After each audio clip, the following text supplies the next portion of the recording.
Madam President. The senator from Massachusetts. Madam President, I rise today in support of my bill, the Truth and Healing Commission on Indian Boarding School Policies Act. If voted into law, this bill would begin the process of delivering long overdue justice to stolen Native children and to their communities. The Indian boarding school system was one of the most devastating federal creations in American history. The scale was truly staggering. For over a century, the United States forced hundreds of thousands of children out of their homes and into over 500 boarding schools. Now, these boarding schools were not unlike prisons. At least 408 schools were federally funded. They were scattered across 37 states, including Alaska and Hawaii. By the 1920s, 83% of school-aged indigenous children were in boarding schools. Imagine 4 out of every 5 Native children taken from their families, some never to be seen again. The process was a waking nightmare.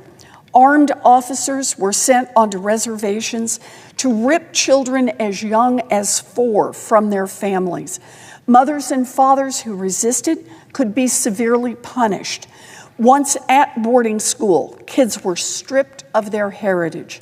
Their hair was cut off, their clothing was burned, and they were given new names. Children who tried to practice even remnants of their native cultures could be starved, whipped, and put in solitary confinement. Many children were farmed out to nearby properties for forced labor. Some were deployed to fight in war. Some were sexually abused. Conditions at the boarding schools were deadly. Dormitories were overcrowded so that diseases spread easily. Documentation shows that hundreds of children died in these schools. It is estimated that the actual number of deaths was in the thousands or possibly even the tens of thousands. So far, 53 mass graves have been uncovered. Some are unmarked. Many children's remains were never returned to their families. The boarding school's motto was, "Kill the Indians and save the man." This approach was part of a larger effort. By isolating children from their families and their cultures, it was possible to break down the fabric of tribal nations and take land more easily. Decision makers calculated that it was, quote, cheaper to educate our wards than to make war on them. Congress funded the majority of these schools, often using funds held in trust accounts that were legally designated for the benefit of tribal nations. Congress paid for the schools and then authorized law enforcement to take Indian children from their homes and their tribes. It now comes to this Congress to do everything we can to begin to heal the damage that this body inflicted. Make no mistake, the harms of the Indian boarding schools lives on today.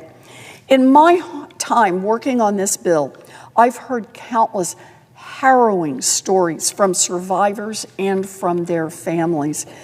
There isn't an indigenous community in this country that hasn't been affected.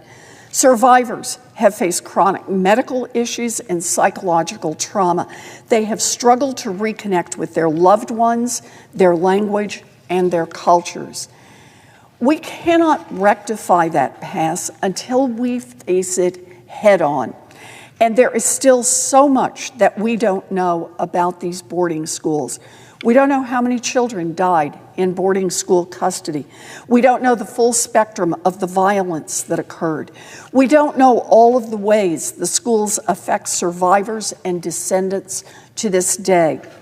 My bill would establish a Truth and Healing Commission to find those answers. The commission would formally investigate the Indian boarding schools to determine what happened and the lasting impact these schools have on survivors, their families, and their tribal communities. The Commission would hold hearings and convenings for victims to speak about their experiences, some for the very first time. The Commission would have the authority to use subpoena power to gather witness testimony and to review documentation. The Commission would be charged with making recommendations about how the history of the Indian boarding schools should inform federal policy today. It would address how the federal government should acknowledge its role in this systematic attempt to eradicate indigenous cultures and how to take that history into account when developing new federal policies and budgets. One last note, the boarding school policy ended just before 1970. Most of those affected have passed away, but there are remaining survivors in their 60s, 70s, and beyond.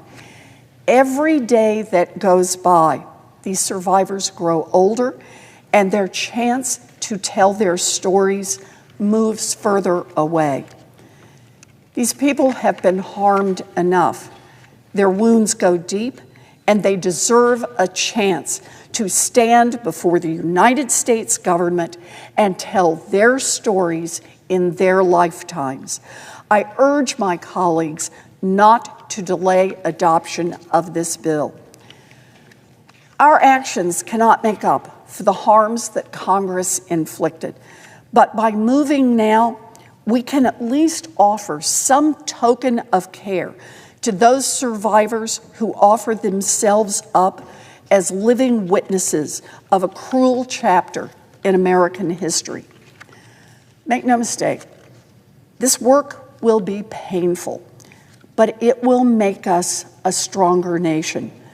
By telling the truth, we can give communities a better chance to heal, and we can begin to repair the U.S. government's relationship with tribal nations.